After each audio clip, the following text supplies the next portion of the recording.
मैं अचानक से एक ऐसी नॉवेल के अंदर आ जाता हूँ जहां मैं उसी नाम वाले वायसस मेल पार्टनर लू चेन बन चुका होता हूँ। इस वक्त मैं अपने कुछ फॉलोअर्स को लेकर सेकंड फीमेल लीड सुवैन का रास्ता रोक रहा होता हूँ, जिस पर वह कॉर्नर में धकेल दी जाती है और आसपास खड़े ब्लू एंड व्हाइट के लोग जोर जोर से हंस रहे होते हैं। फिर भी वह मुझसे कुछ छीनने या झुकने से साफ मना करती रहती है, जिस पर मैं उसकी तरफ ध्यान से देखता हूँ। उसकी बॉडी बहुत स्लिम होती है, उसके लंबे काले और मुलायम बाल उसके शोल्डर्स पर बिखरे हुए होते हैं। उसके होंठ के बाएं कोने पर एक साफ जेड ग्रीन निशान दिख रहा होता है, जो उसकी गोरी स्किन पर और भी ज्यादा नजर आता है। लेकिन यह सब होने के बाद भी उसकी आंखें बिल्कुल शांत और होपलेस होती हैं। वह मेरी तरफ हल्की और ठंडी नजरों से देखती है, जिसे देखकर मेरे पैर तक कांपने लगते हैं। फिर मुझे एहसास होता है कि मैं आखिर किस सिचुएशन में फंस गया हूं, क्योंकि यह नॉवेल की सबसे डेडली सिचुएशन में से एक होती है। इस नॉवेल की कहानी काफी क्लीशे होती है। सुवान कई सालों से मेल लीड से सीक्रेटली प्यार करती रहती है, लेकिन पुअर फैमिली बैकग्राउंड और बचपन की डेफनेस की वजह से वह हमेशा अपनी फीलिंग्स को अपने दिल में दबाकर रखती है और सिर्फ चुपचाप उसकी प्रोटेक्शन करती रहती है। वहीं दूसरी तरफ मैं यानी लू चेन एक रिच फैमिली का बिगड़ा हुआ लड़का होता हूँ। मैं मेल लीड के पीछे पागलों की तरह पड़ा रहता हूँ और पब्लिक में भी उसका पीछा करता रहता हूँ। फिर जब वह सबके सामने मेरा कन्फेशन रिजेक्ट कर देता है तो मैं गुस्से में सुवान को यहाँ रोकने का फैसला करता हूँ। लेकिन यह सबसे खतरनाक बात नहीं होती। सबसे भयानक बात तो यह होती है कि ओरिजिनल स्टोरी में आज के दिन सुवान की ग्रैंडमदर को अचानक हाई ब्लड प्रेशर हो जाता है। क्योंकि मैं सुवान को यहाँ रोक लेता हूँ, इसीलिए वह समय पर घर नहीं पहुंच पाती, जिस पर उसकी ग्रैंडमदर को हॉस्पिटल नहीं ले जाया जा सकता और आखिर में ओल्ड लेडी की मौत हो जाती है। यह सुनकर सुवान मुझे अपनी जिंदगी का सबसे बड़ा दुश्मन मानने लगती है। फिर बाद में जब उसे पता चलता है कि मैं मेल लीड को भी टारगेट कर रहा हूं, तब वह अपने आयरन फिस्ट के दम पर खुद को सक्सेसफुल बनाती है, जिसके बाद वह मेरे पूरे फैमिली बिजनेस को बर्बाद कर देती है, मुझे बैंकरप्ट बना देती है और आखिर में मुझे जेल तक भिजवा देती है। और आज वही दिन होता है जहां से मेरी पूरी बर्बादी शुरू होने वाली होती है, जिस पर मैं उसके बेहद खूबसूरत चेहरे को देखता हूं। हमारे बीच बस एक रूलर जितनी दूरी होती है। अगर मैं थोड़ा सा और आगे बढ़ूं तो उसके लिप्स तक छू सकता हूं। लेकिन ओरिजिनल लू चेन का ट्रेजेस्टिक एंडिंग सोचकर मैं तुरंत एक कदम पीछे हट जाता हूं, जिस पर मेरे पीछे खड़ा एक फॉलोअर हैरानी से कहता है, ब्रोदर चेन, क्या हुआ? आपने अभी तक किस भी नहीं किया? फिर दूसरा लड़का हंसते हुए कहता है, इतना फोर्स करने में क्या मजा है? एक दिन ऐसा आएगा जब वह खुद आपसे किस मांगती हुई आएगी। यह सुनते ही आसपास फिर से जोरदार हंसी गूंजने लगती है। लेकिन सुवान का एक्सप्रेशन बिल्कुल काम रहता है, जैसे उसके सामने खड़े ये लोग, ये बातें और ये सब कुछ उससे कोई मतलब ही नहीं रखता हो। फिर वह अपना स्कूल बैग उठाती है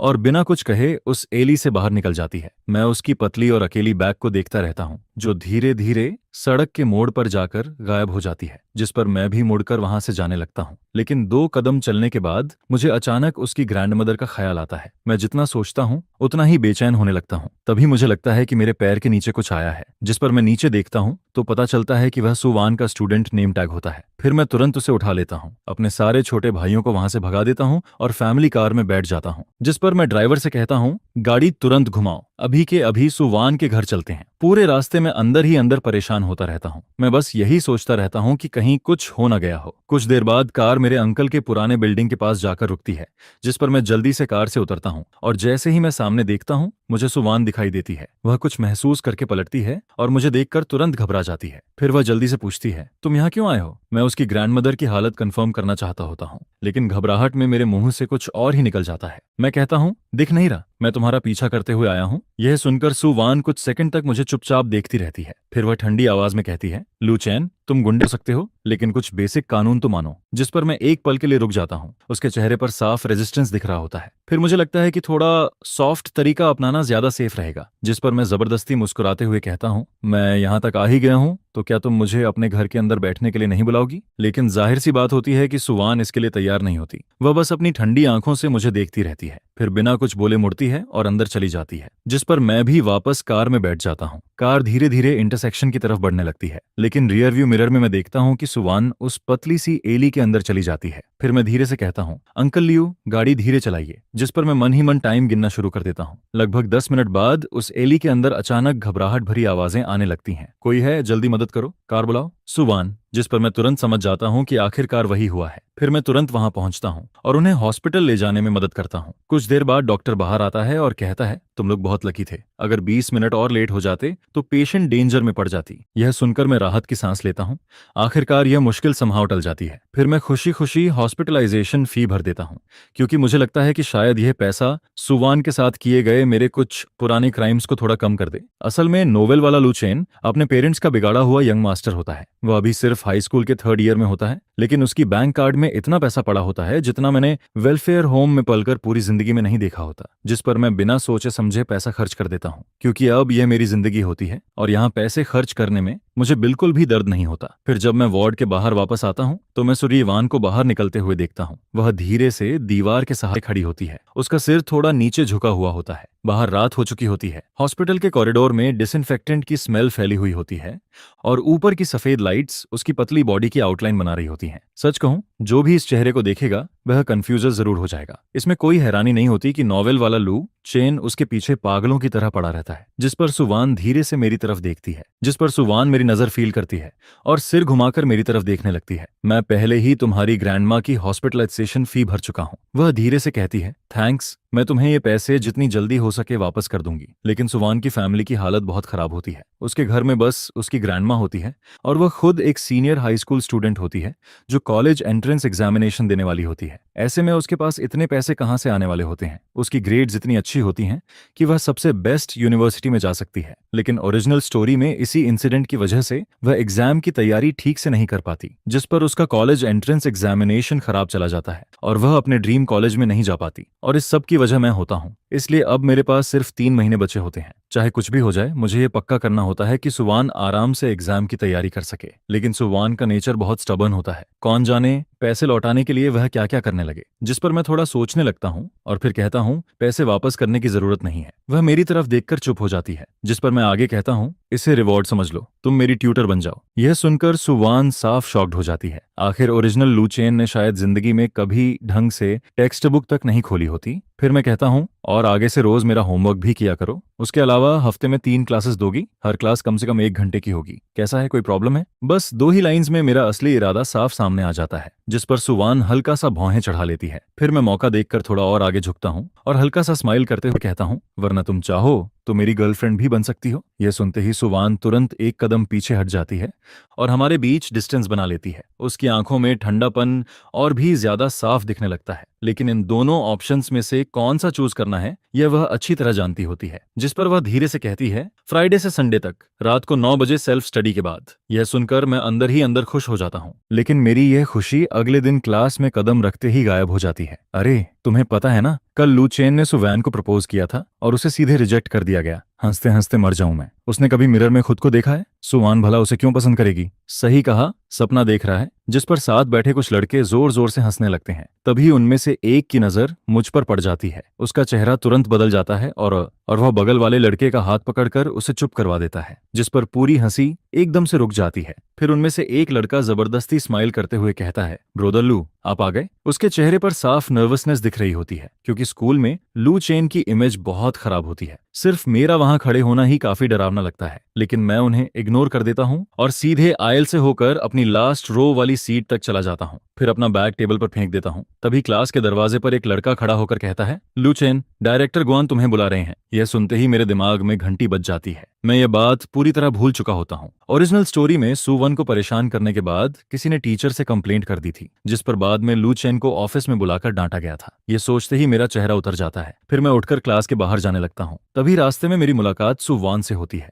उसके होंठ के कोने पर एक बैंडेड लगा होता है। मैं बस जल्दी से उसकी तरफ एक नजर डालता हूँ और ऑफिस की तरफ बढ़ जाता हूँ। फिर मैं साथ चल रहे लड़के से पूछता हूँ, टीचर ने मुझे क्यों बुलाया है? जिस पर वह कहता है, वहां पहुंचोगे तो खुद पता चल जाएगा। यह सुनकर मैं चुप हो जाता हूँ, लेकिन कुछ कदम चलने के बाद मैं पीछे मुड़कर देखता हूँ, जिस पर मैं देखता हूँ कि एक लंबा लड़का सुवैन के सामने खड़ा होता है। मैं उसे एक नजर में पहचान लेता हूँ। वह मेल लीड शेनजे होता है। वह सुवैन को देखकर कहता है, सुवैन तुम घायल हो गई हो? सुवैन के लिए शेनजे उसकी अंधेरी जिंदगी में एक रोशनी की तरह होता है। वह उसके लिए सब कुछ करने को तैयार रहती है, बिना कुछ मांगे, बिना कुछ चाहे, बस यही चाहती है कि शेनजे खुश रहे। जिस पर इस वक्त भी सुवान एक पल के लिए मेरी तरफ देखती है, लेकिन तुरंत अपनी नजर हटा लेती है और धीरे से सिर हिला देती है। इतना सब होने के बाद भी वह शेनजे को कुछ नहीं बताना चाहती होती। फिर मैं ऑफिस पहुंचता हूँ। वहां क्लास टीचर, जो 40 साल से ऊपर के होते हैं, सीरियस फेस के साथ मेरी तरफ देखते हैं। फिर वो कहते हैं, तुम्हें पता है मैंने तुम्हें यहाँ क्यों बुलाया है? जिस पर मैं सिर हिला देता हूँ, लेकिन टीचर की आवाज और तेज हो जाती है। किसी ने रिपोर्ट किया है कि तुमने कल स्कूल के बाद सुवान को परेशान किया था। क्या यह सच है? हालांकि यह बात पूरी तरह सच होती है, लेकिन मैं मरते दम तक इसे मानने वाला नहीं होता। जिस पर मैं तुरंत कहता हूँ, नहीं, बिल्कुल नहीं,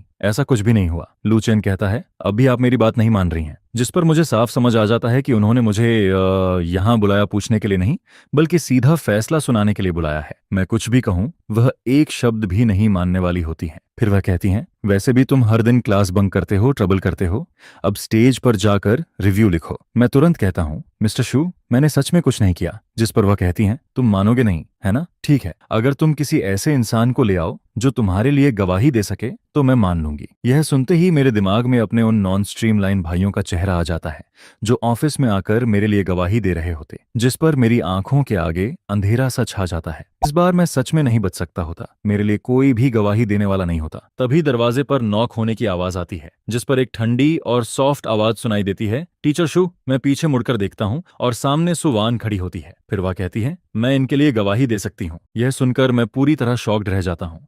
मुझे बिल्कुल भी उम्मीद नहीं होती कि सबसे क्रिटिकल समय पर सुवान मेरी मदद करने के लिए खड़ी हो जाएगी, लेकिन क्लास टीचर की भौहें और भी ज्यादा सिकुड़ जाती हैं। फिर वह कहती हैं, श्यावान, अगर किसी ने तुम्हें डराया या थ्रेटन किया है तो डरो मत, स्कूल और टीचर तुम्हारे साथ हैं। जिस पर सुवान धीरे से सिर हिलाती है, किसी ने मुझे थ्रेटन नहीं किया। फिर टीचर पूछती हैं, तो कल स्कूल के बाद कुछ स्टूडेंट्स ने तुम्हें उसके साथ क्यों देखा था? सुवान कुछ सेकंड के लिए रुकती है, फिर वह कहती है, उसे पढ़ाई में कुछ चीजें समझ नहीं आ रही थीं, इसलिए उसने मुझसे कहा कि मैं उसे ट्यूशन दे दूं। यह सुनते ही क्लास टीचर की आंखें बड़ी हो जाती हैं और वह शक भरी नजरों से मेरी तरफ देखने लगती हैं। असल में कोई भी टीचर यह सुनकर यही सोचेगा कि उसने कोई भूत देख लिया है, लेकिन सुवान मेरे सामने रास्ता खोल चुकी होती है और अब मेरे पास नीचे उतरने के अलावा कोई ऑप्शन नहीं होता। जिस पर मैं तुरंत कहता हूँ, मेरे पेरेंट्स रिसेंटली डिवोर्स ले रहे हैं। मैं सोच रहा था अगर मैं एग्जाम में अच्छा करूं तो शायद वह खुश होकर अलग ना हो। यह बोलते वक्त मुझे उन सस्ते पेरेंट्स पर गुस्सा आता है जो मुझे इस बॉडी के साथ मिले होते हैं। असल में ओरिजिनल लू चेन के डैड बहुत अमीर आदमी होते हैं। बाद में उन्होंने मेरी मॉम से शादी की होती है।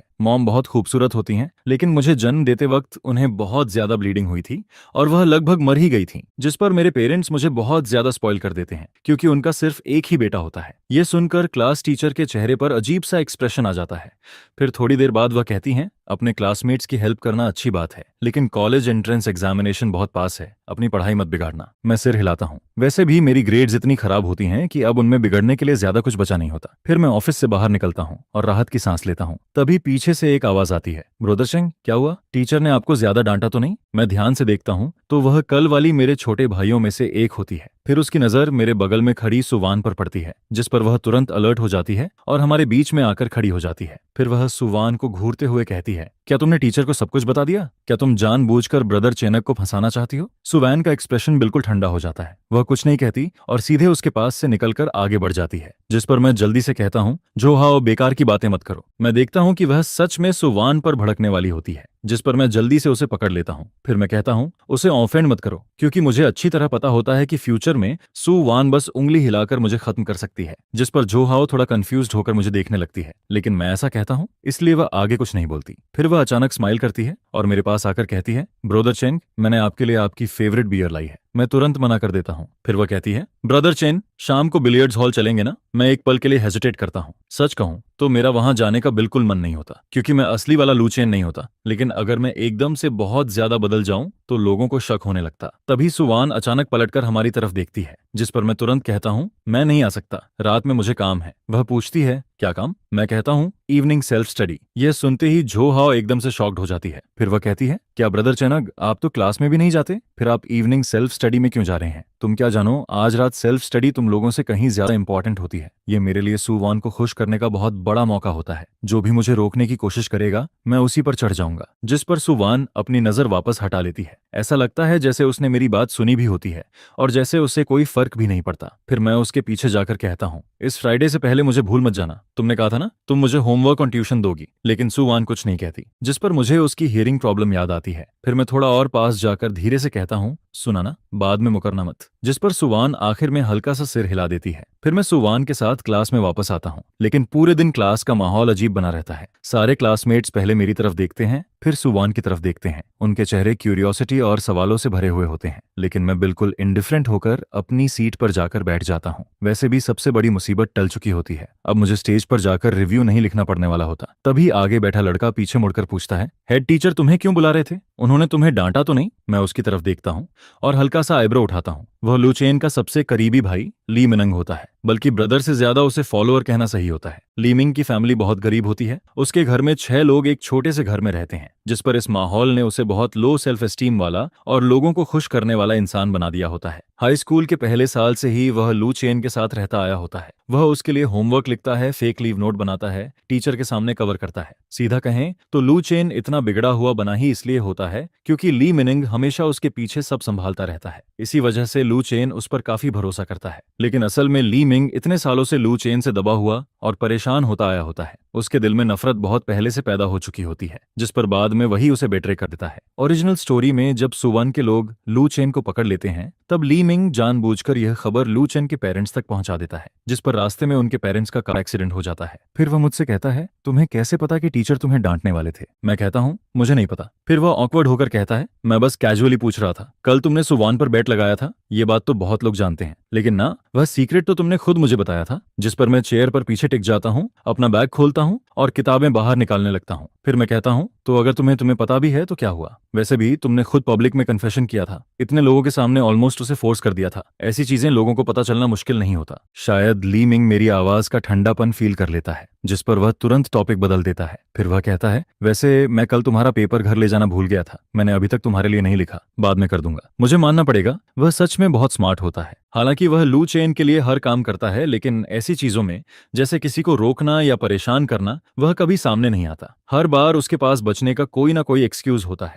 कल भी ऐसा ही होता है। असल में लू चेन को मरते दम तक पता नहीं चलता कि उसका यह अच्छा भाई भी सू वैन को पसंद करता है, और जब वह लू चेन को सू वैन के साथ ऐसा करते देखता है, तभी से उसके दिल में और ज्यादा नफरत भर जाती है। जिस पर मैं उसका हाथ हटाता हूँ और उसके हाथ से पेपर लेकर सीधे सामने वाली रोज में सू वैन की डेस्क पर रख देता हूँ। फिर मैं कहता हूँ, मैंने अभी तक यह पेपर नहीं लिखा है। पूरी क्लास एकदम से चुप हो जाती है, जिस पर सुवान भी अपना सिर घुमाकर मेरी तरफ देखती है। वह चुपचाप मुझे देख रही होती है। फिर मैं उसकी तरफ देखकर हल्का सा चिन्ह उठाता हूँ, जिस पर सुवान बिना कुछ कहे मेरा पेपर उठा लेती है और उसे अपनी फिजिक्स की बुक के नीचे रख देती है। वह इस वक्त फिजिक्स पढ़ रही होती है। उसके लिए यह लेवल के सवाल ऐसे होते हैं जैसे किसी के लिए पानी पीना। शायद वह ज्यादा सोचे बिना ही एक नजर में सारे आंसर्स देख सकती होती है। तभी ली मिनिंग शॉक्ड होकर कहता है, चिन, तुमने उससे अपना होमवर्क क्यों करवाने को कहा? तभी मैं उसकी तरफ देखकर कहता हूँ, तुम अभी पूछ रहे थे ना कि हेड टीचर मुझे क्यों ढूंढ रहा था? जिस पर मैं हल्का सा स्माइल करता हूँ और कहता हूँ, ऑफ कोर्स, क्योंकि मैंने उससे बोल दिया था कि मैं सुवान के साथ अर्ली प्रैक्टिस करता हूँ। सुवान ने कुछ भी गलत नहीं किया है। जिस पर वो मुझे थोड़ा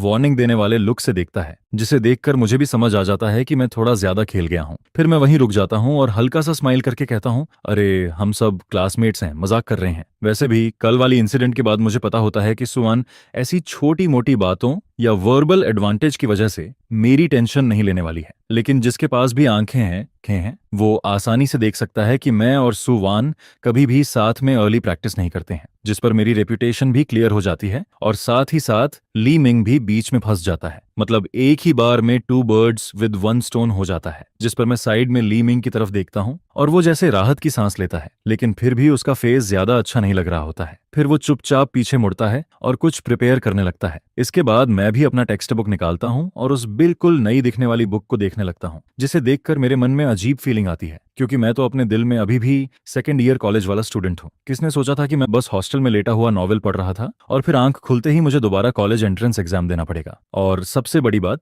गॉड नोज की हाई स्कूल में मैंने जो कुछ भी पढ़ा था वो सब मैं पहले ही टीचर को वापस कर चुका था, जिस पर अब बुक को देखकर भी मेरे दिमाग में कुछ नहीं आता है। फिर पूरे दिन की क्लासेस के बाद मैं पूरी तरह एग्जॉस्टेड हो जाता हूँ, जिस पर मैं सीधे डेस्क पर झुक जाता हूँ। तभी कोई विंडो पर नॉक करता है, ब्रदर चैन। जिस पर मैं एक आंख खोलता हूँ और बाहर देखता हूँ। वहां जो हाओ अपने कुछ छोटे ब्रदर्स के साथ खड़ा होता है। ब्रदर चैन, चलो खेलने चलते हैं, पिछली बार बहुत बोरिंग हो गया था। जिसे सुनकर मुझे समझ आ जाता है कि वो मुझे ग्रुप में बुलाने आया है। अगर यहाँ असली लू चेन होता तो शायद खुशी से पागल हो जाता, लेकिन प्रॉब्लम ये है कि मैं वो नहीं हूँ। फिर मैं उसकी तरफ देखकर कहता हूँ, जो कैंडी मैंने तुमसे लाने को बोली थी वो लाई ना? जिस पर जो हाओ अचानक अपना सिर पकड़ता है और कहता है, अरे हाँ, बाय द वे ये लो। फिर वो एक बैग मेरी तरफ बढ़ाता है, जिसे देखकर मुझे पता चलता है कि इस लड़के ने 2 बॉक्सेस खरीद लिए हैं। लेकिन अगले ही सेकंड मैं बैग के अंदर देखता हूँ और फिर सीधे उसकी तरफ देखकर कहता हूँ, जोहाओ, मैंने तुमसे शुगर लाने को कहा था, तुम्हें सिगरेट्स लाने को किसने कहा? जिस पर जोहाओ कंफ्यूज्ड होकर मुझे देखने लगता है और कहता है, क्या ब्रदर चेन, आपको तो यही ब्रांड सबसे ज्यादा पसंद है ना?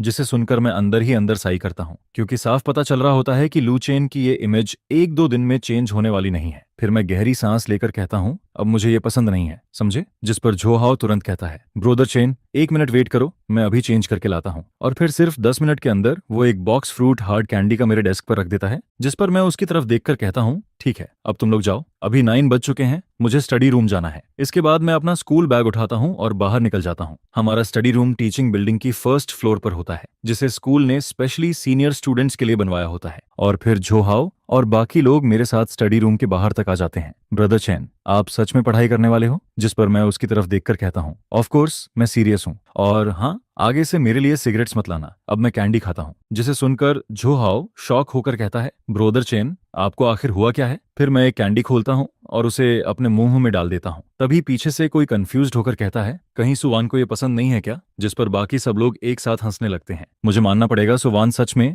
एक फास्ट और वर्सटाइल शील्ड की तरह है, क्योंकि सबको पता होता है कि लू चेन उसे पसंद करता है। इसलिए अगर मैं उसके लिए थोड़ा चेंज हो जाऊं तो ये बात सबको नॉर्मल लगती है। आखिरकार मैं उन सबको भेज देता हूँ। फिर मैं स्टडी रूम के अंदर जाता हूँ, लेकिन अंदर जाते ही मैं देखता हूँ कि सुवान पहले से ही वहां बैठी होती है, जिस पर मेरे दिल में तुरंत पैनिक होने लगता है, क्योंकि मैं सोचने लगता हूँ कि कहीं उसने बाहर मेरी सारी बकवास तो नहीं सुन ली। तभी सुवान अपना सिर उठाती है। उसका फेयर और डेलिकेट फेस हमेशा की तरह शांत लग रहा होता है, जैसे उसने अभी अभी मुझे नोटिस किया हो, जिसे देखकर मैं राहत की सांस लेता हूँ। फिर मैं उसके पास जाता हूँ और उसकी लेफ्ट साइड में बैठ जाता हूँ। तभी सुवान अकेले में पूछती है, कहाँ से शुरू करें? जिस पर मैं तुरंत अपनी बुक उसकी तरफ बढ़ाते हुए कहता हूँ, तो फिर यहाँ से शुरू करते हैं। आज आफ्टरनून टीचर ने यही पार्ट पढ़ाया था, लेकिन ऑनेस्टली मुझे कुछ भी समझ नहीं आया। असल में पेपर थोड़ा डिफिकल्ट होता है, और असली लू चेन तो एक बार सुनकर कुछ भी नहीं समझ पाता। इसलिए अगर सुवान मुझे फिर से समझा दे तो बाद में पढ़ना आसान हो जाएगा। जिस पर सुवान कुछ देर चुप रहती है, जैसे वो मेरी ऐसी बातों की आदी हो चुकी हो, इसलिए वो वर्ड बाय वर्ड मेरी बात पकड़ती भी नहीं है। फिर वो बुक की तरफ देखकर कहती है, तो चलो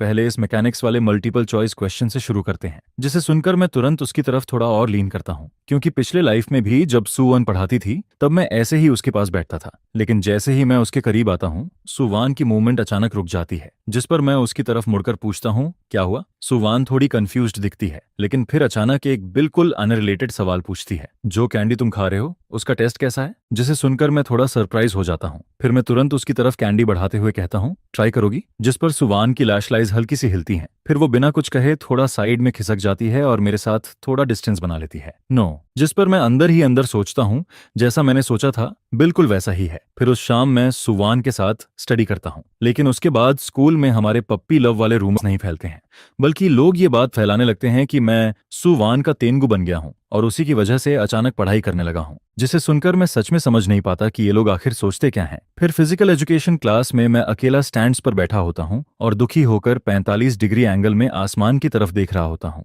फिर मैं मन ही मन कहता हूँ, छोड़ो, जो फैलाना है फैला लो, बॉस का तेंगु बनना उसके एनिमी बनने से कहीं बेटर है। मैं अभी उससे फाइट नहीं कर सकता। आखिरकार फ्यूचर वाली सुवैन के सामने तो मैं खुद खाना भी नहीं बना सकता था। तभी बगल में बैठा ली मिंग मेरी तरफ देखकर कहता है, आह चैन, तुमने सुवैन को इतना चेस किया लेकिन उसने कोई रिस्पॉन्स ही नहीं दिया। मुझे लगता है अब तुम्हें छोड़ देना चाहिए। जिस पर मैं उसकी तरफ देखता हूँ। फिर ली मिंग आगे कहता है, मुझे तो लगता है कि वो शायद शेनजे को पसंद करती है। मैंने सुना है कि उसने कल लिन श्वान से उस लड़के के लिए कोई गिफ्ट भी तैयार करवाया था। वैसे भी शेनजे का बर्थडे आने वाला है। जिसे सुनकर मैं बोर्ड होकर चेयर की बैक पर सिर टिका देता हूँ। फिर मैं धीरे से कहता हूँ, वो किसे पसंद करती है? ये बात मुझे तुमसे ज्यादा पता है, क्योंकि शेनजे को सेलो बजाना पसंद होता है और सुवान ने उसके लिए अपने हाथों से एक सेलो बनाया था। शेनजे को सेलो बजाना पसंद होता है एंड सुवान अपने हैंड से उसके लिए एक सेलो बनाती है। फिर उसके बर्थडे पर वो चुपचाप उसे उसके गिफ्ट बॉक्स में रख देती है, लेकिन शेनजे को कभी पता ही नहीं चलता कि वो गिफ्ट सुवान ने दिया था। जिस पर मैं मन ही मन सोचता हूँ, ये लड़की भी ना बस ऐसे ही चुपचाप किसी को पसंद करती रहती है,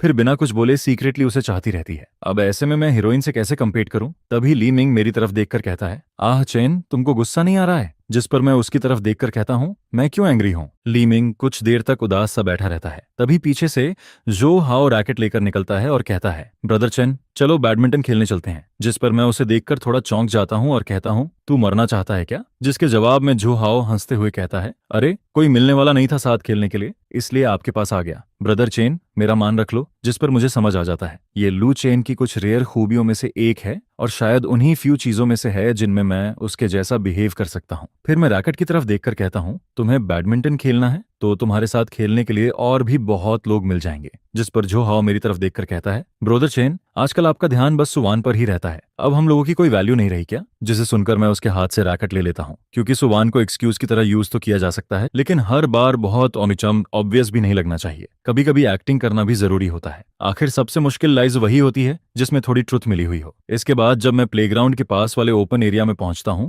तो मैं बैडमिंटन खेलकर देखने लगता हूं। तभी मेरी नजर एक फेमिलियर फिगर पर जाती है। वो सुवान होती है। वो वहां रन कर रही होती है। फिर जैसे ही उसे मेरी नजर फील होती है, वो हल्का सा सिर घुमाकर मेरी तरफ देखती है, सुवान, लेकिन वो कोई रिस्पॉन्स नहीं देती है। उसकी नजर कुछ सेकंड्स के लिए मेरे हाथ में पकड़े बैडमिंटन रैकेट पर रुकती है और फिर वो तुरंत अपनी नजर हटा लेती है। जिस पर मैं मन ही मन सोचता हूँ, इतने दिनों से साथ रहने के बाद भी क्या बॉस और मेरे बीच इतनी भी क्लोजनेस नहीं आई? कम से कम थोड़ी फॉर्मल बात तो कर सकती थी। तभी जोहाओ मेरी तरफ रैकेट बढ़ाते हुए कहता है, ब्रदर चेन, आपके हाथ वाला शटल बहुत पुराना है, मैं नया लाया हूँ, ये ठीक है ना? जिस पर मैं उसके हाथ से शटल ले लेता हूँ।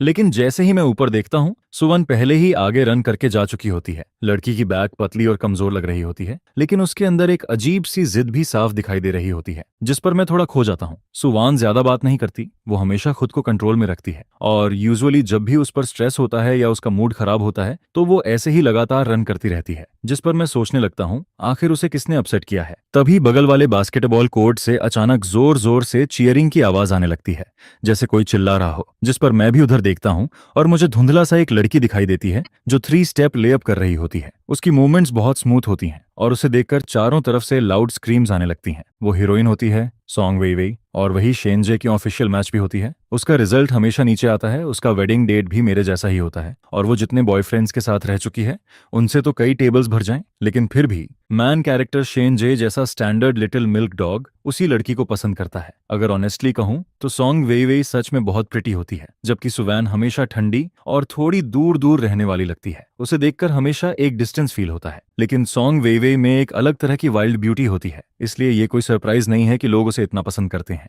फिर जब वो शेनजे के साथ रहने लगती है तो सॉन्ग वेई वेई बहुत बदल जाती है, लेकिन फैमिली एनवायरनमेंट और सोच के डिफरेंस की वजह से दोनों को साथ आने में बहुत साल लग जाते हैं और उसके बाद जाकर दोनों का एंडिंग अच्छा होता है। फिर मैं सिर घुमाता हूं और क्राउड के पीछे शेनजे को खड़ा देखता हूं। वो ज्यादा पास नहीं जाता है, बस दूर से भीड़ के बीच से सॉन्ग वेई वेई को देख रहा होता है, यहां तक कि कोई भी बेवकूफ उसकी फेस पर दिख रही साफ लाइक को समझ सकता है। इसके बाद मैं कुछ देर झोहाओ के साथ बैडमिंटन खेलता हूं और फिर रुककर साइड में बैठ जाता हूं, लेकिन तभी मेरी नजर फिर से सुवान पर जाती है। वो अभी भी लगातार रन कर रही होती है, हवा उसके बालों को उड़ा रही होती है और उसका ब्लू व्हाइट स्कूल यूनिफॉर्म उसकी पतली वेस्ट को और ज्यादा साफ दिखा रहा होता है। जिस पर मैं हैरान होकर सोचता हूँ, क्या इस लड़की की स्टैमिना इतनी ज्यादा है? लेकिन इससे इतना तो साफ पता चल रहा होता है कि उसका मूड अभी बिल्कुल अच्छा नहीं है और बास्केटबॉल कोर्ट भी उसके पास ही होता है। उसने जरूर देखा होगा कि शेंजी लगातार सॉन्ग वेई वेई को देख रहा है, जिसे देखकर जिस लड़के को वो सीक्रेटली पसंद करती है वो किसी दूसरी लड़की को देख रहा होता है। अब ऐसे में कौन अच्छा फील करेगा? फिर मैं उसके पास जाकर कहता हूँ, सुवान, तुम अभी से लगातार रन कर रही हो, क्या तुम अपसेट हो? जिस पर वो बिना मेरी तरफ देखे कहती है, नहीं। जिसे सुनकर मैं मन ही मन सोचता हूँ, मैं ये बात कैसे मान लूं? आखिर इतने दिनों से मैं बॉस के साथ हूँ तो इतनी ऑब्जर्वेशन तो मेरे अंदर भी आ ही गई है। फिर मैं उसकी तरफ देखकर कहता हूँ, तुम अपसेट क्यों हो? बोलो ना, मैं तुम्हारा एडवाइजर बन जाऊंगा। जिस पर सुवान अचानक सिर उठाकर मेरी तरफ देखती है, फिर वो ठंडी आवाज में कहती है, एडवाइजर, इसका तुमसे कोई लेना देना नहीं है। जिसे सुनकर मुझे अचानक लगता है कि आज उसकी आवाज पहले से भी ज्यादा कोल्ड है, जैसे वो सिर्फ अपसेट नहीं बल्कि सच में बहुत ज्यादा हर्ट हो। आखिर वो बस ऐसे ही दूर से शेंजे को देख सकती है और बाद में शेंजे और हीरोइन साथ में होंगे। ऐसे में वो क्या फील करेगी, ये सोचकर भी अजीब लग रहा होता है। फिर मैं कुछ सोचते सोचते खुद को रोक नहीं पाता और कह देता हूँ, शेंजे को पसंद मत करो, तुम दोनों कभी साथ नहीं हो सकते। लेकिन मेरी बात पूरी भी नहीं होती है कि तभी अचानक मेरे पीछे से तेज हवा चलने जैसी आवाज आती है, जिस पर सुवान का एक्सप्रेशन अचानक बदल जाता है। फिर वो तुरंत मेरा रिस्ट पकड़ती है और मुझे जोर से अपनी तरफ से धक्का दे देती है। अगले ही सेकंड एक जोर की आवाज आती है, चारों तरफ नॉइज और चीखने की आवाज गूंजने लगती है। फिर जब मैं नीचे देखता हूँ तो फुटबॉल मेरे पास जमीन पर पड़ा होता है, जिस पर मुझे समझ आता है कि अभी वो बॉल मेरी तरफ आई थी और सुवान ने मुझे बचाने के लिए उसे खुद पर ले लिया। इसके बाद काफी देर तक वेट करने के बाद डॉक्टर बाहर आता है, जिस पर मैं तुरंत पूछता हूँ, सू वान कैसी है, कुछ सीरियस तो नहीं है? जिसके जवाब में डॉक्टर कहता है, बॉल बहुत तेज थी।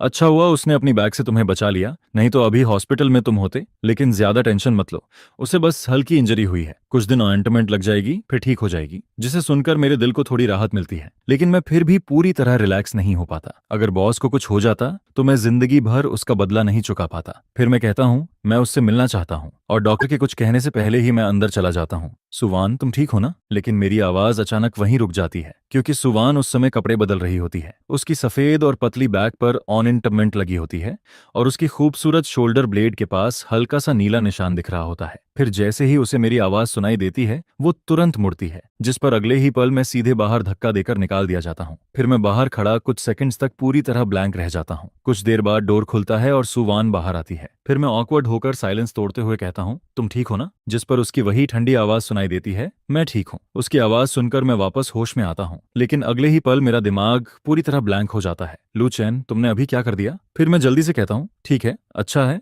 मैं बस पूछने आया था, तुम ठीक हो, यही काफी है। लेकिन पता नहीं क्यों मेरे अंदर गिल्ट और भी ज्यादा बढ़ता जा रहा होता है। फिर मैं धीरे से कहता हूँ, आज जो हुआ उसके लिए थैंक यू। जिस पर वो कुछ नहीं कहती, और मैं भी कुछ देर तक उसकी आंखों में देखने की हिम्मत नहीं कर पाता। फिर मैं चुपके से उसकी तरफ देखता हूँ। ऊपर से वो बिल्कुल नॉर्मल लग रही होती है, लेकिन मैंने अभी साफ देखा था, उसकी बैक पर वो नीला निशान था, और उसके आसपास ऑर्नामेंट की हल्की कड़वी स्मेल आ रही होती है। पता नहीं क्यों तभी मुझे याद आता है कि उसने अभी मुझे कैसे धक्का देकर बचाया था, और उस समय उसकी बॉडी से आती हल्की सी लड़की वाली खुशबू अभी भी मेरे दिमाग में रह गई होती है। फिर मैं उसकी तरफ देखकर धीरे से कहता हूँ, सुवान, तुम्हें ऐसा करने की जरूरत नहीं थी। पहले मैंने तुम्हारी ग्रैंडमा के मेडिकल बिल में हेल्प की थी, लेकिन वो मेरे लिए कोई बड़ी बात नहीं थी। तुम्हें उसका बदला ऐसे देने की जरूरत नहीं है, क्योंकि उस समय वाली सुवान के पास खुद के अलावा कुछ भी नहीं था। अगर ऐसा नहीं होता तो शायद वो उस इंसान को बचाने नहीं जाती जिससे वो सबसे ज्यादा हेट करती थी। जिस पर सुवान काफी देर तक चुप रहती है, यहाँ तक कि मुझे लगने लगता है कि शायद मैंने कुछ गलत बोल दिया। फिर वो धीरे से कहती है, तुम बहुत ज्यादा सोचते हो, मुझे पता था मैं क्या कर रही थी, मुझे किसी की एडवाइस की जरूरत नहीं है।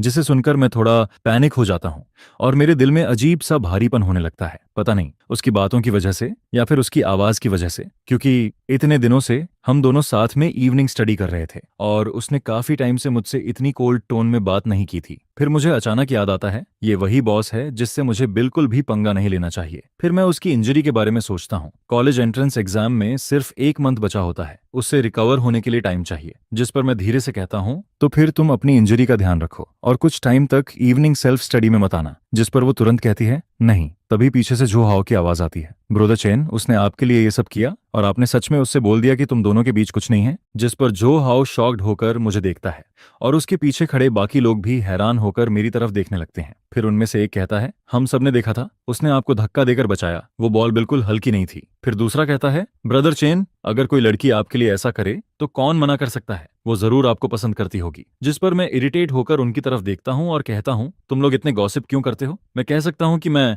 चेयरमैन के पास जाकर स्पीच क्यों नहीं देता, आखिर वो अभी भी बहुत यंग है, और उस बड़े आदमी को मैं समझता भी नहीं हूँ। पीपल लाइक सुवान सबसे ज्यादा फेवर्स ओवे करना पसंद नहीं करते हैं।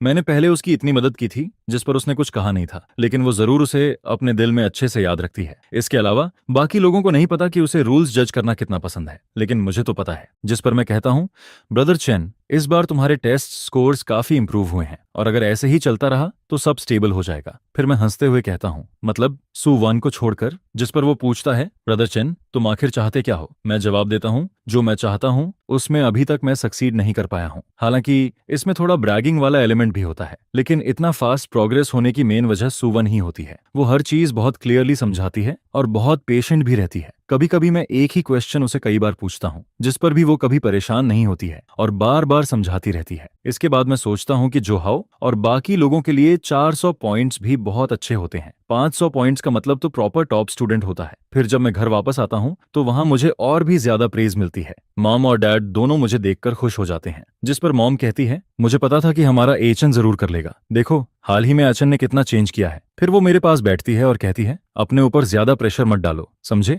अगर तुम थक जाओगे तो हमें बहुत बुरा लगेगा। जिसके जवाब में डैड भी कहता है, लेकिन अगर तुम्हें कुछ चाहिए तो बता देना। मैं थोड़ा मुस्कुराता हूँ और कहता हूँ, असल में मुझे अभी हाल ही में पता चला है कि पढ़ाई उतनी डिफिकल्ट नहीं होती जितनी मैं सोचता था। जिस पर डैड कहता है, तुम्हें जो चाहिए, आह चैन, डैड उसे जरूर पूरा करने की कोशिश करेगा। यह सुनते ही मेरे दिमाग में एक साफ और फेमिलियर फेस फ्लैश होता है। फिर मैं धीरे से कहता हूँ, कॉलेज एंट्रेंस एग्जामिनेशन बहुत जल्द आने वाली है। मैं फाइनल स्प्रिंट के लिए एक ट्यूटर ढूंढना चाहता हूँ। मुझे मानना पड़ेगा कि डैड बहुत एफिशिएंट है। अगले ही दिन वो एक फेमस गोल्ड मेडल टीचर को मेरा ट्यूटर बनाकर ले आता है और फिर उस दिन के बाद मैं कभी स्टडी रूम नहीं जाता। हालांकि हम अब भी सेम क्लास में होते हैं और हर दिन एक दूसरे को देखते रहते हैं, लेकिन सुवान और मेरे बीच पता नहीं क्यों एक अजीब दूरी आने लगती है। जिस पर एक दिन ली मिंग ऐसे कैजुअली पूछता है, तुम दोनों के बीच कुछ हुआ है क्या? लेकिन मैं जवाब नहीं देना चाहता था। फिर मैं मन ही मन सोचता हूँ कि कॉलेज एंट्रेंस एग्जामिनेशन के पहले हर मिनट और हर सेकंड बहुत प्रेशियस होता है। सुवान का सपना एक टॉप कॉलेज में जाना है। अगर मेरी वजह से उसका टाइम वेस्ट हो गया तो मैं उसकी भरपाई कभी नहीं कर पाऊंगा। जिस पर मैं अपनी बात वहीं खत्म कर देता हूँ। तभी सुवान पीछे से चलती हुई आती है और मेरे पास से निकल जाती है। मैं गिल्टी होकर उसकी तरफ देखता हूँ। उसका साइड फेस बिल्कुल काम होता है, जैसे उसे किसी बात की परवाह ही नहीं है। यह देखकर मैं राहत की सांस लेता हूँ, फिर अपने दिल की गहराई में उठ रही उस अजीब फीलिंग को दबा देता हूँ जो शायद हमेशा हर्ट करती रहती है। इसके बाद मैं एक और पेपर निकालता हूँ, सिर नीचे करता हूँ और फिर लिखने लगता हूँ। और फिर ऐसे ही एक महीना गुजर गया। इसके बाद कॉलेज एंट्रेंस एग्जामिनेशन खत्म होने का दिन आ जाता है। क्लास में कोई डिनर पार्टी का आइडिया देता है, लेकिन मुझे सबसे ज्यादा सरप्राइज तब होता है जब लिन शुआन खुद मेरे पास आती है। वो मुस्कुराकर कहती है, लू चैन, तुम लोग आज रात की पार्टी में जा रहे हो ना? मैं थोड़ा सरप्राइज हो जाता हूँ। शायद वो मेरी हेजिटेशन देख लेती है, जिस पर वो फिर मुस्कुराती है और कहती है, ग्रेजुएशन के बाद सब लोग अलग हो जाएंगे, ऐसे ही कैसे जाने देंगे? सभी जाएंगे, तुम भी आ जाओ, थोड़ा फेस तो देना पड़ेगा। अब उसने इतनी बात कह दी थी जिस पर मैं मना नहीं कर पाता। पार्टी में काफी लोग आए होते हैं। बॉक्स के अंदर बहुत शोर और एक्साइटमेंट होती है। मैं अपने हाथ में टी कप पकड़कर जूस पीता रहता हूँ, लेकिन मेरे दिमाग में कोई और ही बात चल रही होती है। आज रात सुवान एक्चुअली अपने दिल में छुपे उस सीक्रेट लव को कन्फेस करने वाली है जो उसने इतने समय से शेनजे के लिए अपने अंदर दबाकर रखा था। वो फीलिंग धीरे धीरे उसके अंदर बढ़ती रहती है और अब वो उसे और छुपा नहीं पाती है। इसलिए यूथ को गुड बाय कहने वाली इस रात में वो आखिरकार हिम्मत जुटाती है। लेकिन अनफॉर्चुनेटली इसी दिन सॉन्ग वेइवेई भी शेनजे के पास आ जाती है, जिस पर सुवैन का कन्फेशन आखिर तक उसके होंठों तक आकर भी बाहर नहीं निकल पाता। अब सब कुछ बिल्कुल उसी प्लॉट की तरह चल रहा होता है जैसा बुक में लिखा था। फर्क सिर्फ इतना होता है कि इस बार मैं भी इस पार्टी में मौजूद हूँ और यही एक चीज है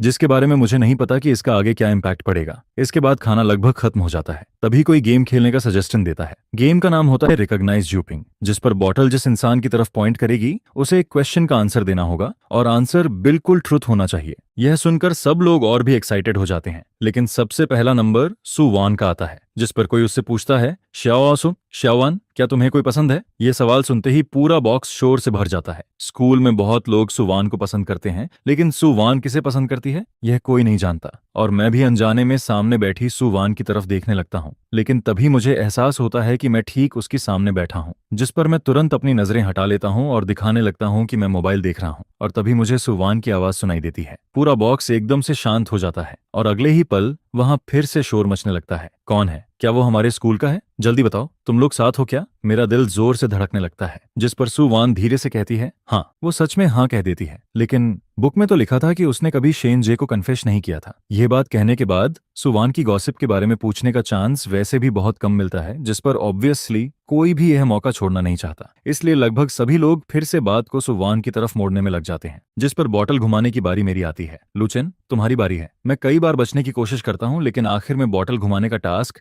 मेरे सिर पर ही आ जाता है। मैं थोड़ा एब्सेंट माइंडेड होकर बॉटल को कैजुअली घुमा देता हूँ, लेकिन अनएक्सपेक्टेडली बॉटल कुछ बार घूमने के बाद धीरे धीरे जाकर सुवान की तरफ रुकती है, जिस पर पूरा बॉक्स एकदम शांत हो जाता है। आखिर कौन नहीं जानता कि लुचेन सुवैन को पसंद करता है। अभी थोड़ी देर पहले तक चाहे बॉटल किसी की तरफ भी जाती, सब लोग वही पुराना सवाल पूछते रहते थे, लेकिन किसी ने नहीं सोचा था कि आखिर में चोजन वन मैं निकलूंगा। अब ये कैसे पूछूं, क्या पूछूं? जिस पर कोई कहता है, ये बस एक गेम है, जो पूछना है पूछ लो। यह सुनकर मैं मन ही मन कहता हूँ धन्यवाद, क्योंकि अगर मैं नहीं पूछता तो ऐसा लगता जैसे मैं कवर्ड हूँ, लेकिन अगर पूछता हूँ तो ये खुद अपने पैर पर कुल्हाड़ी मारने जैसा लगता है, जिस पर मुझे ऐसा फील होता है जैसे एक साथ 10,000 लोग मेरी तरफ दौड़ रहे हों।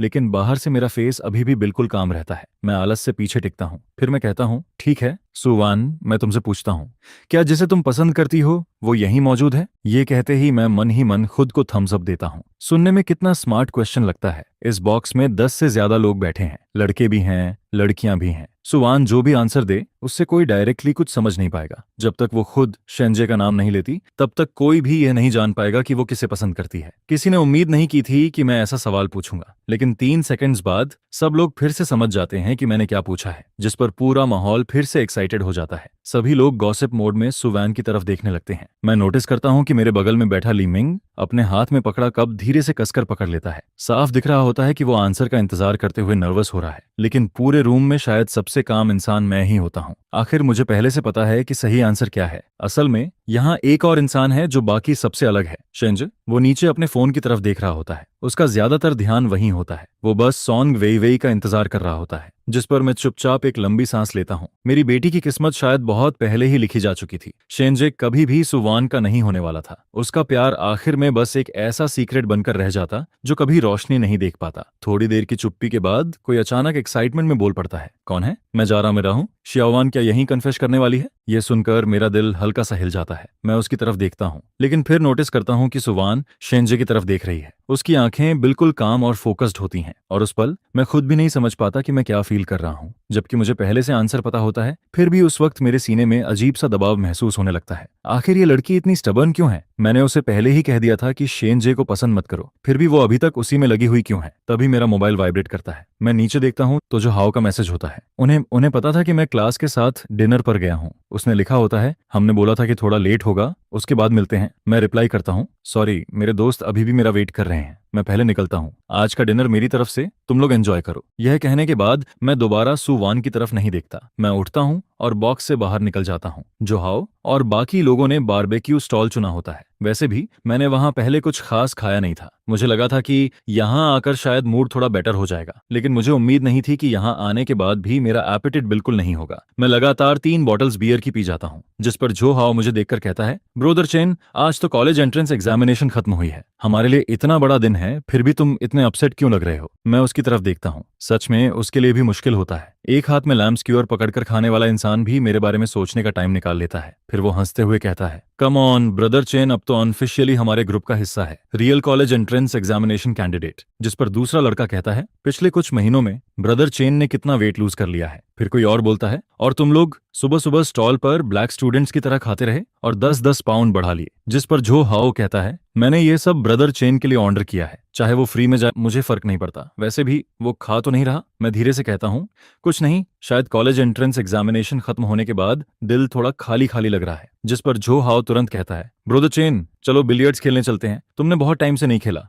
पता नहीं क्यों, लेकिन उस दिन मेरा भी सच में बिलियर्ड्स खेलने का मन कर रहा था। शायद मैं बहुत इरिटेट हो चुका था। मैं जोहाओ और बाकी लोगों के साथ चांगवू के बिलियर्ड्स हॉल चला जाता हूँ। अंदर जाते ही मैं सीधा सोफा पर जाकर बैठ जाता हूँ, जिस पर जो हाओ कहता है, ब्रोदर चेन, तुम खेल नहीं रहे हो क्या? तभी येलो हेयर वाला एक लड़का हमारी तरफ आता है। वो यहाँ का बॉस होता है और लू चेनग के साथ उसकी अच्छी जान पहचान होती है। वो मुझे देखकर हंसता है और कहता है, क्या हुआ, इसका ब्रेकअप हो गया क्या? मैं उसे घूर कर कहता हूँ, तुम्हारा ब्रेकअप हुआ है, तुम्हारे पूरे फैमिली का ब्रेकअप हुआ है। जिस पर वो और जोर से हंसने लगता है। फिर कहता है, लगता है बात सच है, चलो मैं तुम्हें गाइड कर देता हूँ, लेकिन मेरा अपीयरेंस फी लगेगा, समझे? फिर वो मजाक में कहता है, ब्रेकअप वाले लोग बहुत डेंजरस होते हैं। यह बोलकर वो धीरे धीरे वहां से चला जाता है। जो हाओ और बाकी लोग मुझे फोर्स नहीं करते, वो लोग खुद खेलने लगते हैं और मैं सोफा पर बैठा बैठा बोर होकर उन्हें देखता रहता हूँ। इस वक्त तक सुवान का डिनर भी खत्म हो गया होगा, मैं यही सोच रहा होता हूँ, तभी मेरा फोन अचानक लाइट अप होता है। एक अननोन नंबर का कॉल आता है। मैं थोड़ा हैरान होता हूँ,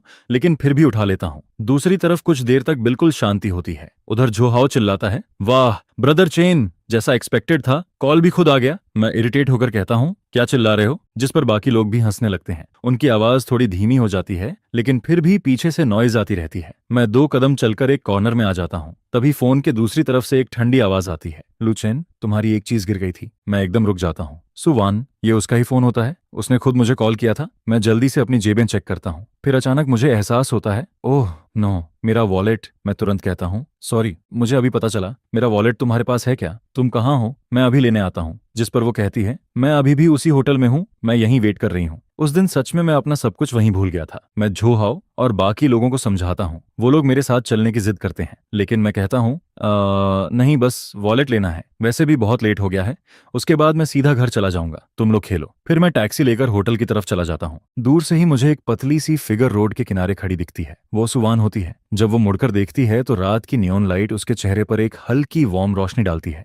उसकी डेलिकेट फेस उस लाइट में और भी सॉफ्ट लगती है, और उस पल पता नहीं क्यों मुझे ऐसा फील होता है जैसे मेरा दिल एक बीट मिस कर गया हो। मैं धीरे से सांस लेता हूँ, टैक्सी से उतरता हूँ और उसकी तरफ चलने लगता हूँ। मैं कहता हूँ, सॉरी, तुम्हें इतनी रात तक वेट करना पड़ा। क्या तुम बहुत देर से यहाँ हो? जिस पर वो धीरे से कहती है, नहीं, यहाँ अभी थोड़ी देर पहले ही खत्म हुआ है। लेकिन मुझे उसके वर्ड्स का दूसरा मतलब समझ ही नहीं आता। जैसे ही मैं खत्म हुआ सुनता हूँ, मेरे दिमाग में बस एक ही बात आती है, सब खत्म हो गया। फिर मेरे मन में आता है, मेरे जाने के बाद क्या हुआ होगा? क्या उसने शेंजे को कन्फेस कर दिया? लेकिन ऑब्वियसली ये वो सवाल नहीं था जो मुझे पूछना चाहिए था। इसलिए मैं बस हल्का सा मुस्कुराता हूँ और कहता हूँ, थैंक यू। अगर तुम नहीं होती तो शायद ये वॉलेट सच में खो जाता। वो मुझे वॉलेट देती है, जिस पर गलती से मेरी उंगलियां उसकी फिंगर टिप्स को छू जाती हैं। हालांकि अभी अर्ली समर होता है, फिर भी उसके हाथ थोड़े ठंडे होते हैं। मैं तुरंत हाथ पीछे कर लेता हूँ और कहता हूँ, थैंक यू। जिस पर वो धीरे से कहती है, कोई बात नहीं, तुमने थोड़ी ज्यादा पी रखी है। इसके बाद सुवान कुछ नहीं कहती। अब काम खत्म हो चुका होता है। नॉर्मली अब हमें चले जाना चाहिए था। मैं 3 सेकंड्स तक चुप रहता हूँ, फिर मैं उसे आवाज देता हूँ, सुवान। मैं थोड़ा रुककर कहता हूँ, मुझे शायद ठीक से चलने में दिक्कत हो रही है। क्या तुम मुझे सामने वाले इंटरसेक्शन तक छोड़ सकती हो? यहाँ रोड थोड़ी नैरो है, शायद ड्राइवर की कार अंदर तक नहीं आ पाएगी। पता नहीं मुझे इतनी हिम्मत कहाँ से मिलती है। मैं अचानक आधा कदम उसकी तरफ बढ़ जाता हूँ। फिर मैं धीरे से कहता हूँ, वैसे मुझमें शायद बिल्कुल ताकत भी नहीं है, क्यों ना तुम अपना शोल्डर थोड़ी देर के लिए दे दो। यह बात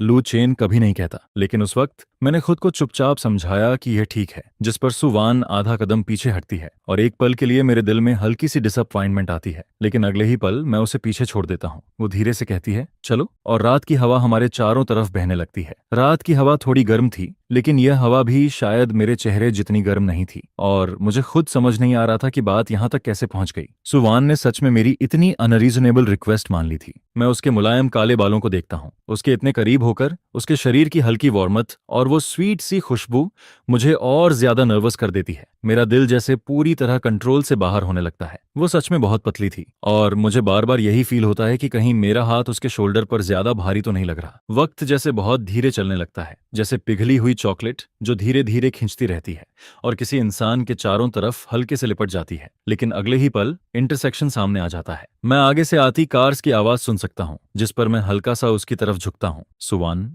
अब मैं क्या करूं? शायद मैं सच में तुम्हें पसंद करने लगा हूं। उस रात के बाद मैं फिर कभी सुवान से नहीं मिलता, और वो रात जैसे हमेशा के लिए एक सीक्रेट बन जाती है। फिर कॉलेज एंट्रेंस एग्जामिनेशन का रिजल्ट आने तक सब कुछ ऐसे ही चलता है, जिस पर रिजल्ट वाले दिन पता चलता है कि सुवान 701 पॉइंट्स के साथ पूरे शहर की साइंस टॉपर बन गई है। हर तरफ बस उसी का नाम होता है। न्यूज, पोस्टर्स, लोगों की बातें, हर जगह सुवान ही होती है। जिस पर मेरा दिल, जो इतने दिनों से अटका हुआ था, आखिरकार चैन से बैठ जाता है। इस बार मेरी वजह से सुवान का फ्यूचर खराब नहीं हुआ। उसने अपने रास्ते से कभी ध्यान नहीं हटाया, और आखिर में सब कुछ वैसे ही हुआ जैसा मैं चाहता था। लेकिन फिर भी पता नहीं क्यों मेरा दिल उतना खुश नहीं होता जितना मैंने इमेजिन किया था। बहुत सोचने के बाद मैं डिसाइड करता हूँ कि मैं आखिरी बार सुवान के घर जाऊंगा। अब जब रिजल्ट आ चुका है और उसकी दादी भी ठीक है, तो फिर यह सब पूरी तरह खत्म हो जाएगा। मैं और सुवान कभी भी एक ही रास्ते के लोग नहीं थे, और आज के बाद हम दोनों की जिंदगी बिल्कुल अलग डायरेक्शन में चली जाएगी। इसलिए इसे आखिरी बार गुड बाय मान लेते हैं। जब मैं सुवान के घर के पास पहुंचता हूं, तब तक शाम हो चुकी होती है। लेकिन जैसे ही मैं गली के बाहर पहुंचता हूं,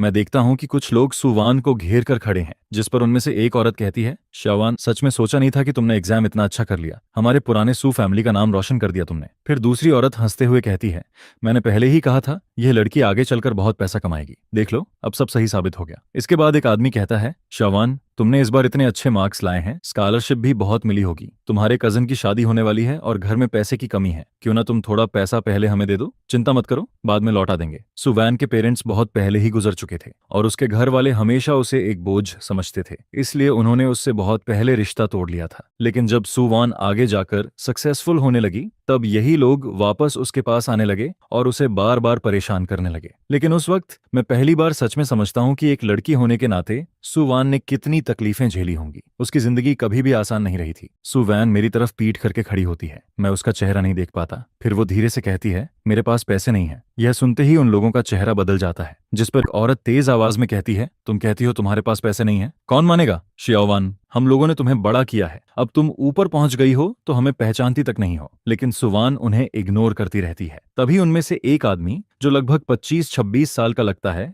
गुस्से में उसे जोर से धक्का देता है। वो कहता है, बहुत एटीट्यूड दिखा रही है, जिस पर सुवान पीछे जाकर दीवार से टकरा जाती है। मैं तुरंत आगे बढ़ता हूं और कहता हूं, क्या कर रहे हो तुम लोग? गली में खड़े बाकी लोग भी हमारी तरफ देखने लगते हैं, जिस पर सुवान अचानक मुड़कर मेरी तरफ देखती है। उसकी आंखों में एक पल के लिए शर्म और बेबसी दिखती है, और जिसने उसे धक्का दिया था वो मुझे ऊपर से नीचे तक देखता है। फिर वो सूजवान की तरफ देखकर अजीब सी स्माइल देता है। वो कहता है, अच्छा तो अब तुमने इतना बड़ा यंग मास्टर पकड़ लिया है। यह सुनते ही सुवान का चेहरा ठंडा पड़ जाता है। वो तुरंत कहती है, इनका मुझसे कोई लेना देना नहीं है, जो कहना है मुझसे कहो। जिस पर वो आदमी हंसता है और कहता है, कोई लेना देना नहीं है, उसके हाथ की वॉच ही ₹1,00,000 की लग रही है, और तुम कहती हो तुम्हारे पास पैसे नहीं है। फिर वो मेरी तरफ देखकर कहता है, अगर तुम्हारे पास नहीं है तो यह तुम्हारी तरफ से दे देगा। मैं उसकी तरफ देखकर ठंडे चेहरे से कहता हूं, तुम्हारी नजर काफी तेज है, लेकिन अफसोस तुम्हें कानून की बिल्कुल समझ नहीं है। पता है एक्सटॉर्शन करने पर कितने साल की सजा होती है? यह सुनते ही उन लोगों के चेहरे ऑकवर्ड हो जाते हैं, लेकिन अगले ही पल वो आदमी गुस्से में सीधे मेरी तरफ बढ़ता है। वो कहता है, बहुत एटीट्यूड दिखा रहा है। जिस पर मैं बिना कुछ कहे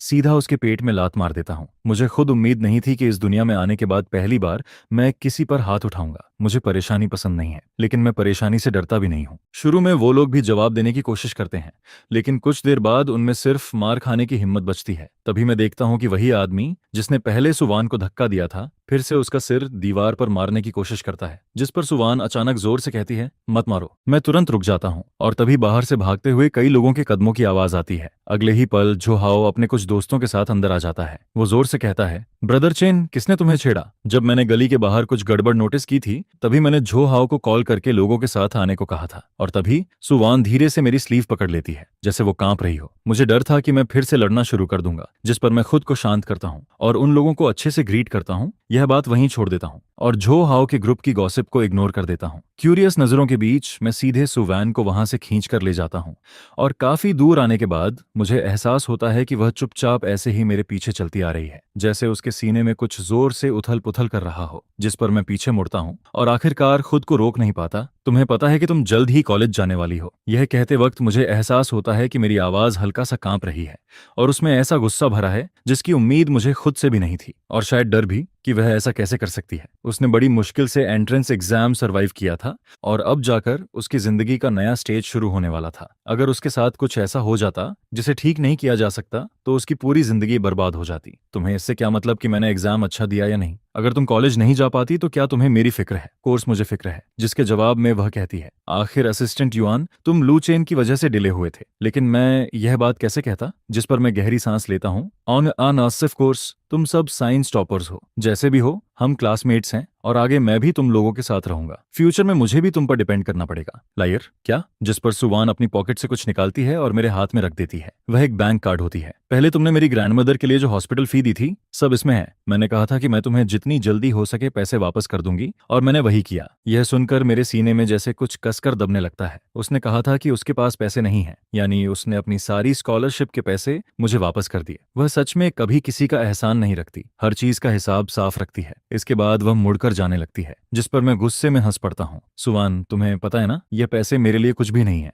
सिर्फ इतने से पैसे के लिए, सिर्फ मुझसे दूरी बनाने के लिए तुम उन लोगों से खुद को बली होने देती हो, और तुम तो अपने पैसे तक नहीं रखना चाहती। मैं ऐसा तुम्हारी वजह से कर रही हूँ। जिस पर मेरा दिमाग एक पल के लिए खाली हो जाता है। वे लोग मेरे साथ क्या करते हैं मुझे फर्क नहीं पड़ता, लेकिन तुम अलग हो। इसके बाद दोनों के बीच खामोशी छा जाती है। उस सन्नाटे में मुझे अपनी हार्टबीट तेज सुनाई देती है। वो पैसे तुम्हारे लिए कुछ नहीं होंगे, लेकिन मेरे लिए इंपॉर्टेंट है। मैं किसी का भी पैसा ओ कर सकती हूँ, लेकिन तुम्हारा नहीं। असल में इतने सालों में वे लोग मुझे एक बार नहीं, कई बार परेशान करने आए थे, और मैं हर बार सहती रही। लेकिन इस बार अलग है, जैसे उसके अंदर छुपी हुई कोई बात अचानक बाहर आ रही हो। जिस पर मैं अनजाने में उसका हाथ और कसकर पकड़ लेता हूँ। तुम्हारा मतलब क्या है? सुवान बस चुपचाप मुझे देखती रहती है, बिना कुछ बोले। उसकी नजरों की वजह से मुझे खुद पर गिल्ट फील होने लगता है, और मेरा चेहरा जैसे और ज्यादा गर्म होने लगता है। जिस पर मैं जल्दी से कहता हूँ, अगर तुमने साफ साफ नहीं कहा तो आज तुम्हें जाने नहीं दूंगा। मुझे लगा था मैंने काफी साफ कह दिया। पता नहीं उसके अंदर अचानक इतनी हिम्मत कहाँ से आती है, लेकिन वह धीरे से कहती है, ऑफ कोर्स नहीं। मुझे तुम्हारी एक भी बात समझ नहीं आई। बाहर सड़क पर जिंदगी का शोर लगातार चलता रहता है, ट्रैफिक कभी नहीं रुकता, लेकिन इस छोटे से कोने में सब कुछ शांत और दूर सा लगता है। जिस पर सुवान सिर उठाकर मेरी तरफ देखती है। मैं उससे एक सिर लंबा हूं,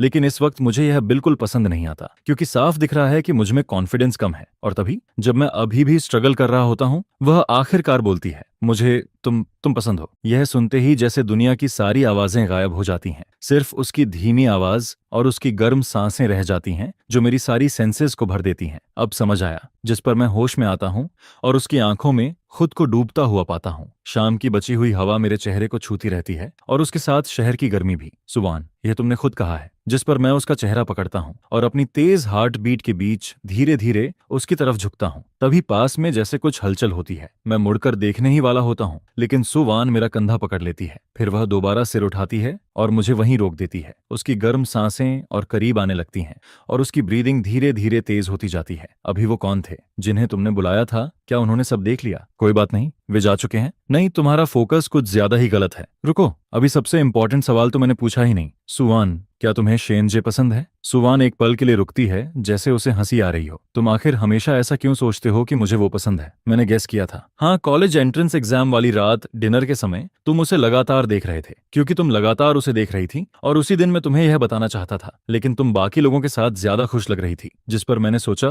क्या तुमने पहले जो कहा था कि तुम्हें मैं पसंद हूँ, वह झूठ था? यह सुनकर तो लग रहा है कि सारी गलती मेरी ही है, लेकिन उस दिन कन्फेशन तो मैंने तुमसे किया था। अगर हिसाब लगाया जाए तो सफर तो मैं कर रही थी। क्या? जिस पर मैं उसका चेहरा पकड़ता हूँ और उसके बाएं कान के पास झुक जाता हूँ। फिर धीरे से कहता हूँ, मुझे तुम पसंद हो सुवान। अगर राइट ईयर क्रश के सीक्रेट को छुपाने के लिए होता है, तो लेफ्ट ईयर उस इंसान के आई लव यू को सुनने के लिए होता है। और सुवान के साथ 5वें साल में हमारी शादी हो गई। यह लड़की सच में बहुत पावरफुल है, ब्यूटीफुल, स्मार्ट और आह चैन से तो बहुत बेहतर है। जिस पर मैं भी राहत की सांस लेकर सिर हिलाता हूँ। हाँ, अब आखिरकार दोनों एल्डर्स को बैंक्रप्सी की टेंशन नहीं लेनी पड़ेगी। मेरी माँ की आंखें भी लाल हो जाती हैं। पहले मुझे लगता था कि हमारा आह चैन किसी अच्छी लड़की को परेशान कर रहा है, लेकिन मुझे नहीं पता था कि वह लड़की इतनी अच्छी होगी। और उसने तो सच में बहुत पैसे भी कमा लिए। सेकंड एल्डर की इतनी हाई वैल्यूएशन के लिए थैंक यू। शादी में जो हाओ और बाकी सब खुशी से ड्रिंक कर रहे होते हैं। यहाँ तक कि शेनजे और सॉन्ग वेइवे भी आए होते हैं और उनकी शादी अगले साल होने वाली होती है। इस दिन सुवान का मूड बहुत अच्छा होता है। वह काफी रेड वाइन पी लेती है। जिस पर जब मैं उसे वापस रूम में लेकर जाता हूँ, तब मुझे पास वाले कैबिनेट पर एक और वुडन स्कल्पटर दिखाई देता है। वह एक न्यूली मैरिड कपल की वुडन कार्विंग होती है। सुवान, तुमने मुझे मोटा बना दिया।